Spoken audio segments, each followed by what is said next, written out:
मेरे दोस्तों साथियों, जैसा कि हम लोग एक मुहिम लेके उठे हैं बढ़ती महंगाई को, वेलफेयर पार्टी ये 17 दिन का मुहिम चला रही है 15 अक्टूबर से 31 अक्टूबर तक। लेकिन ये 31 अक्टूबर तक ही हम नहीं रहेंगे। जब तक महंगाई बढ़ती रहेगी हम इस पे आवाज उठाते रहेंगे। ये तो हमने 17 दिन का मुहिम चलाया, लेकिन इसको आगे भी हम जारी रखेंगे। महंगाई आज से 2014 में जब सरकार बनी थी, यही मोदी जी तमाम बोलते थे डॉलर के रेट बढ़े हुए हैं। यही स्मृति ईरानी सिलेंडर के दाम को लेकर के बोलती थी कि 400 के करीब पहुंच गए हैं, 450, लेकिन आज 1000 के ऊपर जा रहे हैं।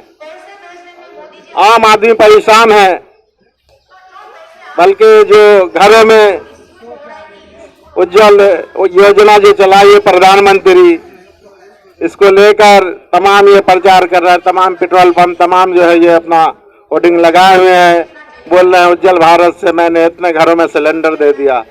लेकिन उन घरों से जाकर अगर पूछा जाए कि सिलेंडर आप जला रहे हैं, तो वो आज बंद करके फिर वही लकड़ी पे खाने बना रहे हैं, खासकर देहात एरिया में।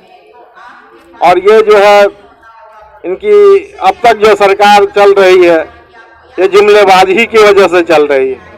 इन्होंने कोई काम नहीं किया जमीनी स्तर पे। ये जो है नौजवान को ना तो रोजगार मिल रही है, ना तो गरीब को सही से उनको नौकरी कहीं मिल रही है। मजदूर सब परेशान है। इसमें जो है इस मुहिम में हम तमाम भारतवासी से अपील करता हूं कि वो हमारे इस मुहिम में साथ दें। हम आगे भी इस मुहिम को जारी रखेंगे। इसी के साथ मैं अपना बात वेलफेयर पार्टी ऑफ इंडिया के आज इस प्रोटेस्ट में, महंगाई और बेरोजगारी के खिलाफ इस प्रोटेस्ट में यहाँ तशरीफ रखते हैं दिल्ली प्रदेश अध्यक्ष जनाब सिराज तालिब साहब, ज़िला अध्यक्ष अब्दुल गफ्फार साहब, साउथ डिस्ट्रिक्ट के ज़िला अध्यक्ष सरफराज अनवर साहब, ओखला विधानसभा सदर निसार साहब, मिशकात साहब, कैफ साहब, वसीम साहब और तमाम आप सभी हजरात का मैं खैर मकदम करता हूँ। दोस्तों और साथियों, आप जानते हैं कि इस वक्त वेलफेयर पार्टी ऑफ इंडिया की एक मुहिम चल रही है 15 अक्टूबर से 31 अक्टूबर तक। 17 दिन की ये मुहिम है और आज 30 तारीख है, 16वां दिन है इस मुहिम का।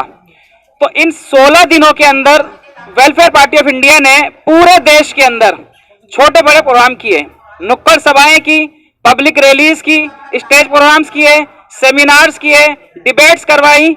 इसके अलावा एक जो बड़ा काम किया वो ये किया कि हमारे कार्यकर्ता डोर टू डोर गए स्लम एरियाज में उन स्कीमों की सच्चाई जानने के लिए कि जब नरेंद्र मोदी जी ये कहते हैं कि हमने उज्ज्वला योजना के तहत 8 करोड़ लोगों को सिलेंडर मुहैया करा दिया, गरीब लोगों को जो लकड़ियों पे मिट्टी के चूल्हों पे खाना बनाते थे, तो हमने सोचा कि एक वैल्यू बेस्ड पॉलिटिकल पार्टी होने की हैसियत से इसकी सच्चाई को जानने की कोशिश की जाए। तो हमारे कार्यकर्ता डोर टू डोर गए इस सच्चाई को जानने के लिए। तो पता ये लगता है कि 95% ऐसे लोग हैं, जितने लोगों से हमारे लोग मिले हैं पूरे देश के अंदर, उसमें 95% ऐसे लोग हैं जिनको सिलेंडर मिला ही नहीं है। और जिन लोगों के घरों में सिलेंडर है, चाहे वो सरकार की स्कीम के जरिए मिला हो या उन्होंने खुद लिया हो, वो सिलेंडर उनके घर में सिर्फ रखा हुआ है, खाना वो आज भी लकड़ी पे चूल्हे पे ही बनाते हैं। तो ये हालात हैं, ये जमीनी सच्चाई है हमारे इस देश के अंदर।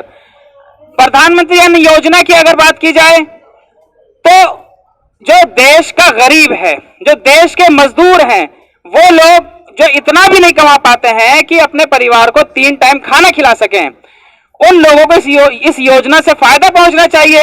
लेकिन अफसोस होता है ये जान करके कि करोड़ों बच्चे कुपोषण का शिकार हो रहे हैं, लाखों परिवार भुखमरी का शिकार हो रहे हैं, उनको खाना ही नहीं मिल रहा है। इसी दिल्ली के अंदर कितने परिवार ऐसे हैं कि वो सड़क पे ही पैदा होते हैं, पूरी जिंदगी सड़क पे बीत जाती है उनकी भीख मांगते मांगते, और वहीं दम तोड़ देते, वहीं मर जाते हैं। वो कोई काम नहीं किया हुकूमत ने उनके लिए। हिंदुस्तान के कई जिलों का हमने दौरा किया है, खासतौर पर पश्चिम बंगाल की अगर बात की जाए तो वहां जाकर हमको ये पता लगा कि कितने परिवार ऐसे हैं कि जिनके खाने को नहीं है। वो चावल उबाल लेते हैं और उसमें नमक का पानी मिला के अपना पेट भर लेते हैं, उनके पास दाल बनाने के पैसे नहीं हैं। तो ये हालात हमारे देश के हैं कि जब यूनिसेफ की अभी ये ताजा रिपोर्ट है जिसमें ये पता लगा कि भारत देश 121 देशों की सूची में 107 नंबर पे आ गया। 2 साल पहले 94 नंबर पे था, फिर 101 नंबर पे था, आज 107 नंबर पे। इसका मतलब यह है कि लगातार भारत पीछे होता जा रहा है। भारत देश के अंदर दुनिया के जो भूखे नंगे जितने भूखे लोग हैं, जो खाना नहीं खा पाते हैं, 1/3 लोग उसके भारत के अंदर रहते हैं, हमारे देश के अंदर। ये सोचने की बात है। तो ऐसे में वेलफेयर पार्टी ऑफ इंडिया ने बीड़ा उठाया, ये तय किया कि ये जो अवामी मसाइल है, महंगाई और बेरोजगारी का, इसको लेकर के हम मैदान में जाएंगे और आवाम को बेदार करेंगे और हुकूमत पर दबाव बनाने की कोशिश करेंगे कि इस पर आप काम कीजिए। आपको मालूम होगा कि अभी 2 या 2.5 महीने पहले एक खबर आई कि अडानी दुनिया के 5वें नंबर के अमीर बन गए। उसके 8-10 दिन बाद फिर एक खबर आती है कि वो 3रे नंबर पे आ गए हैं।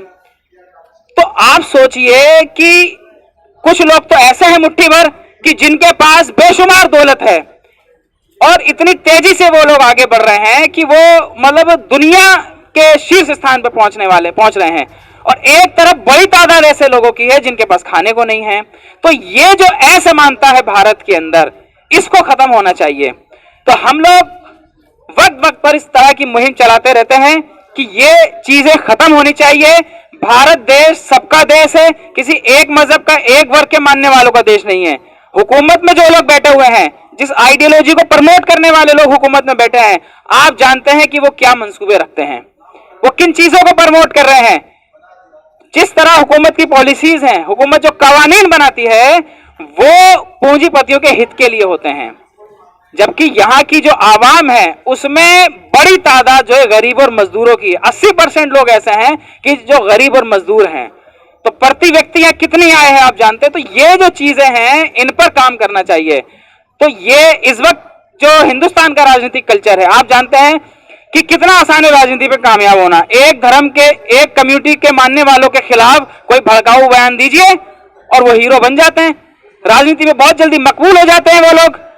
तो राजनीति का ही शॉर्टकट है कि एक तरफ तो वो लोग हैं कि वो नफरती बयानबाजी करते हैं, भड़काऊ भाषण देते हैं, एक कम्युनिटी के उनके नरसंहार की बातें करते हैं, उनकी महिलाओं के साथ बलात्कार की बातें करते हैं और बहुत जल्दी वो राजनीति में कामयाब हो जाते हैं।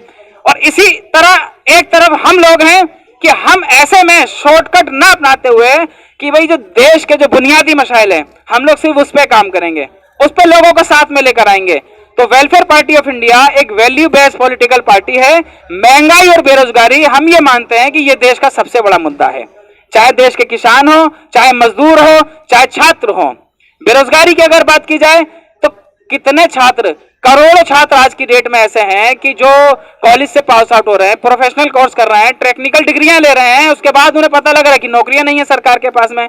LIC को बर्बाद कर दिया सरकार ने, एयर इंडिया को बर्बाद कर दिया, लाल किले को गिरवी रख दिया, ट्रेनें बेच दी, रेलवे स्टेशन बेच दिए। ये हालात हैं आज देश के, बेचने पर तुले हुए हैं ये लोग। तो ऐसे में नौकरियां कहां रहेंगी। तो सरकार का काम यह होना चाहिए कि ये जो 130-140 करोड़ लोगों का जो देश है, सबके लिए रोजगार के अवसर मुहैया कराए। महंगाई जो बढ़ रही है उसको कंट्रोल करने के उपाय करे। तो यह सरकार की जिम्मेदारी होनी चाहिए। एक तबके के लिए काम नहीं करना चाहिए, हिंदुस्तान के सभी धर्मों के लिए काम करना चाहिए। यहाँ इतनी सारी भाषाएं बोलने वाले, इतने सारे धर्मों को बोलने वाले, मानने वाले लोग हैं। ये खूबसूरती है इस हिंदुस्तान की। तो यहाँ हम सबको मिलजुल करके इस देश को आगे बढ़ाने का काम करना चाहिए। वेलफेयर पार्टी ऑफ इंडिया ये चाहती है कि इस मुल्क की तरक्की में, यहाँ के डेवलपमेंट में हर शहरी का रोल होना चाहिए। यहाँ जो पॉलिसीज बनती है, यहाँ जो कवानीन बनते हैं, सरकार का काम यह है कि स्टेक होल्डर से बात करके कवानीन बनाए। जब किसानों के लिए कानून बनता है तो किसानों से बात ही नहीं की जाती है। सरकार अग्निपथ स्कीम लेकर आती है तो छात्रों को पता ही नहीं होता है कि क्या हमारे साथ साजिशें की जा रही हैं।